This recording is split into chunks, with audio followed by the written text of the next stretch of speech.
நமஸ்காரம், this is Deepika. Jyotirlinga தரிசனம் முடிஞ்சது. நாகேஸ்வர் ஜோதிர்லிங்கம். இது என்னோட 9வது ஜோதிர்லிங்க தரிசனம் இந்த வருஷம். அண்ட் இன்னைக்கு ரொம்ப வித்தியாசமாக இருந்தது. இந்த 9 சிவனையும் பார்க்கும்போது இப்படி ஒரு எக்ஸ்பீரியன்ஸ் இல்லை. நேற்றுக்கு வந்தோம், நேற்றுக்கு ரொம்ப கூட்டம், திருப்பி போயிட்டோம். அண்ட் இன்னைக்கு காலையில் 4 மணிக்குலேருந்து இங்கே வெயிட் பண்ணுறோம். 5:30 மணிக்கு கேட்டை திறக்கும் போது நாங்கள் உள்ளே வந்து நல்லா ஓடி உள்ள கர்ப்பகிரகத்துக்குள்ள வரைக்கும் வந்து நின்றுருக்கோம். மகா ஆரத்தி பார்த்துருக்கோம். அண்ட் இது ரொம்ப ரொம்ப வித்தியாசமான ஜோதிர்லிங்க தர்ஷனம். அண்ட் இந்த வருஷம் 2025 9 பேரை பார்த்த ஒரு பாக்கியம். அண்ட் இவர் வந்து இப்படி ஒரு தர்ஷனம் கொடுத்தது ஜென்ம சாப்பல்யமாக நான் ஃபீல் பண்ணுறேன். இன்னும் 3 பேர் இருக்காங்க 2026. எப்படியாவது அவங்க 3 பேரை பார்க்கணுங்கிறது இன்னைக்கு நான் இங்கேருந்து ஒரு நியூ இயர் ரெசல்யூஷன் எடுக்கிறேன். ஹர ஹர மகாதேவ். ரொம்ப சந்தோஷமா இருக்கு. தேங்க்யூ. ஹர ஹர மகாதேவ். நம பார்வதி பதயே. ஹர ஹர மகாதேவ்.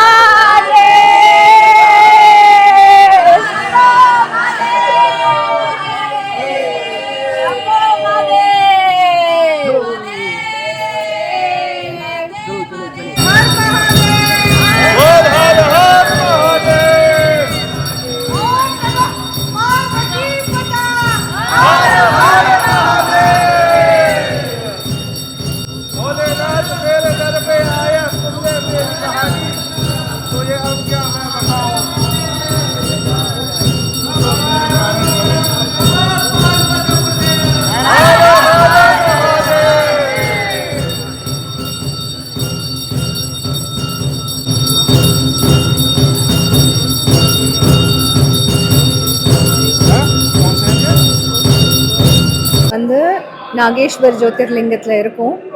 மெயின் டெம்பிள் இது தான். அதுக்கு எதிர்க்கவே ஒரு அம்பாள் உட்கார்ந்துருக்கா, மகிஷாசுரமர்தினி.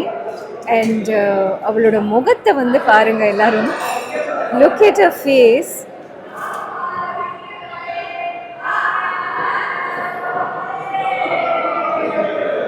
வந்து நிற்கும் போது இருக்கிற இந்த வைப்ரேஷனும் இந்த பக்தியும் இந்த ஆன்மாக்கு வந்து எப்பேற்பட்ட ஒரு தீனியை கொடுக்குதுங்கிறது நீங்கள் அத்தனை பேரும் வந்து அனுபவிச்சா மட்டுமே தெரியும். தயவு செய்து எல்லாரும் மேனிஃபெஸ்ட் பண்ணுங்க, ஜோதிர்லிங்க தர்ஷனம் பண்ணுங்க.